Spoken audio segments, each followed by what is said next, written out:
Class 8 geometry करवा समतल विषय आज पाठ जानिबा।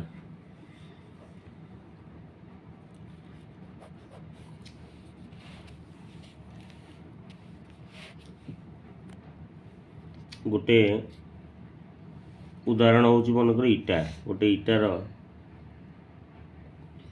चित्रटे गोटे देखियो इटार आमर 6टी पार्श्व अच्छी इटाटा आमर किभली इटा आमर गोटे आयत घनपरी तो यहाँ मनकर आमर इटा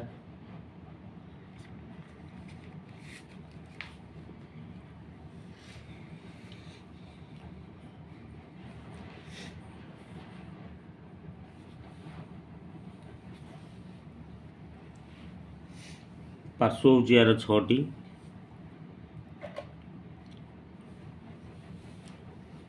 पार्श्व हूँ एपट गोटे पार्श्व तार विपरीत गोटे पार्श्व 2 एपट गोटे पार्श्व 3 4 एपट गोटे पार्श्व 5 तले गोटे जहाँ ऊपर थुआई समतल उपरे जो पृष्ठभागटा अच्छी इटार सेटा 6 ताले पार्श्व आमर हूँ इटार 6टी प्रत्येक पृष्ठ इटार प्रत्येक पृष्ठ हूँ समतल आउ समतलर उदाहरण स्वरूप आमर घरर चट्टाण गोटे समतल कलापटार पृष्ठ मान जो आम लिखुचे कलापटार जो शिक्षक लिखुंट कलापटार पृष्ठभाग से गोटे समतल समतलर उदाहरण जो क्वेश्चन आसो तो आम उदाहरण गुड़िक दबा आम घरर चट्टाण कलापटार पृष्ठ सेमती कागज आम जो कागज लिखुचे कागजर पृष्ठ एगुड़िक सब हूँ समतलर उदाहरण। समतल हूँ बिंदु मानकर सेट अटे यहाँ गोटे मन रख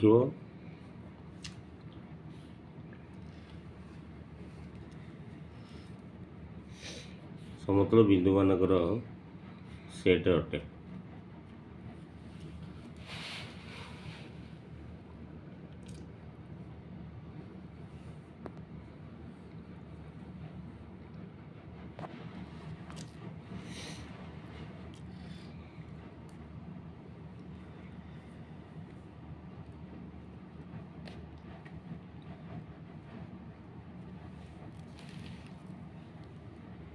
जेपरी गोटे रेखा को आम चिन्हित करने को हेले से अंततः 2टी पृथक बिंदु आमर दरकार हुए जोड़े बिंदु को आम नेले ही 2टा बिंदु गोटे समतल पृष्ठ जोड़े बिंदु नेले ही आम गोटे रेखा तैयारी कर सेपरी गोटे समतल को चिन्हित करने अति कम से 3 गोटी बिंदु आवश्यक।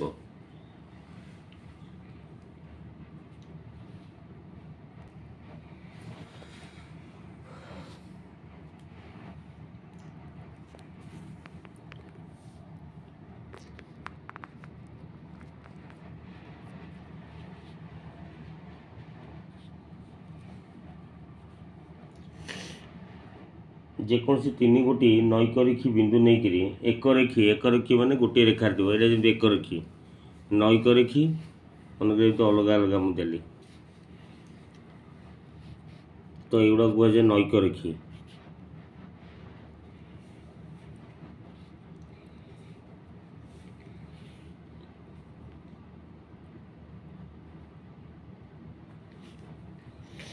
नैकरेखी बिंदु तो जेकोसी 3 गोटी नैकरेखी बिंदु देकरी गोटे मात्र समतल अवस्थित यहाँ को आम अन्य अर्थ कहवा जदि यहाँ हम गोटे समतल अति कम 3 गोटी नैकरेखी बिंदु थाए तो ये गोटे आमको गोटे क्वेश्चन आसीगला सर्ट क्वेश्चन गोटे समतल 3 गोटी नैकरेखी बिंदु थाए अति कम एक समतल रे अति कम रे डैश टी बिंदु थाए अति कम रे 3टी बिंदु थाए। गोटे सर्ट क्वेश्चन आसो ये मन रखिबो।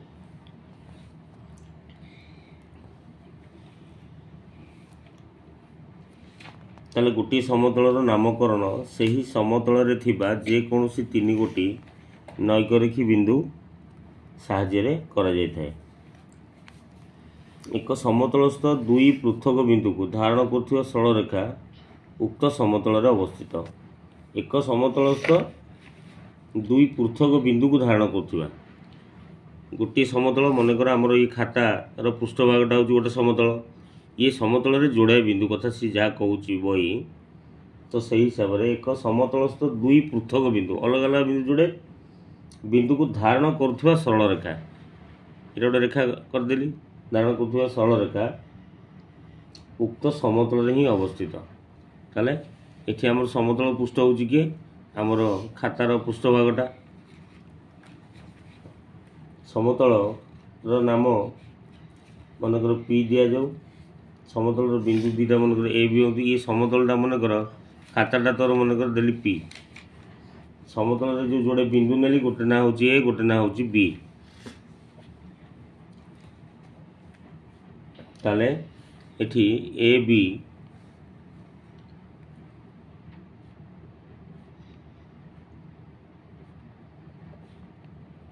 ताले एठी ए आउ बी सरल रेखा चिन्ह मुझे सरल रेखा चिन्ह ए बी सरल रेखा पी समतल उपरे अवस्थित बुझेला ए बी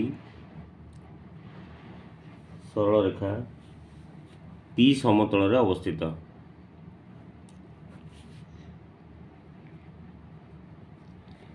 सेमती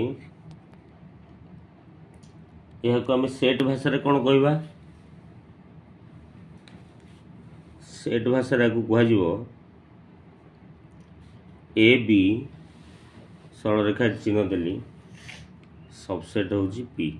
उपसेट पी रो उपसेट। बर्तमान आम पढ़ा समांतर सरल रेखा विषय पढ़ा।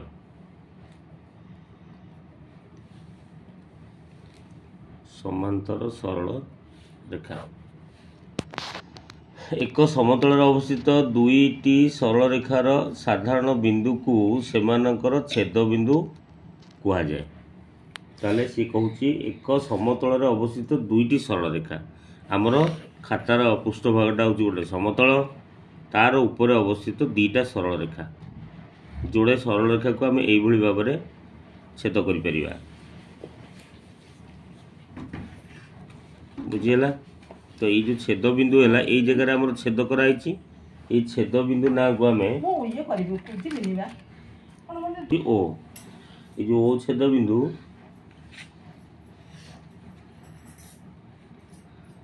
ताले एठी L1 ये सरल रेखार ना दबा ए सरल रेखाटार ना हूँ L1 ए सरल रेखार ना हूँ L2 बुझिपारू। ताले L1 आउ L2 सरल रेखा रो छेद बिंदु किए ओ मन है ताले एठारे L1 ओ L2 सरल रेखार छेद बिंदु हूँ ओ मन दे बुझ।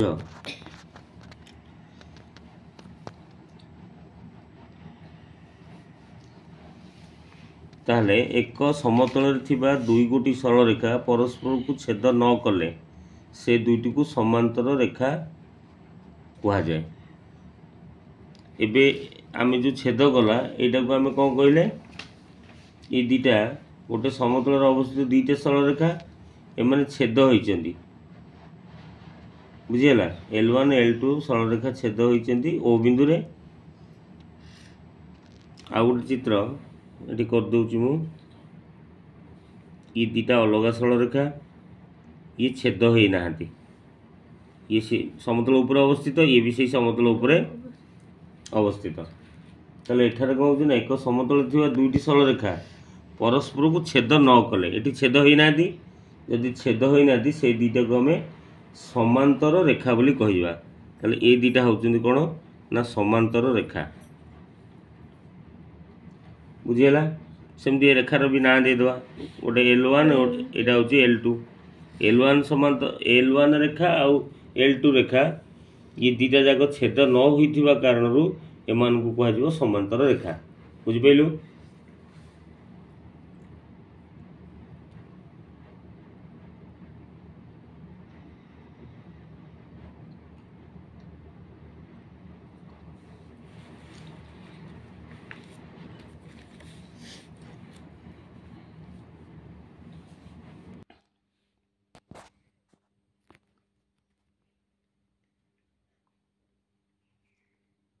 यार परवर्ती वीडियो रे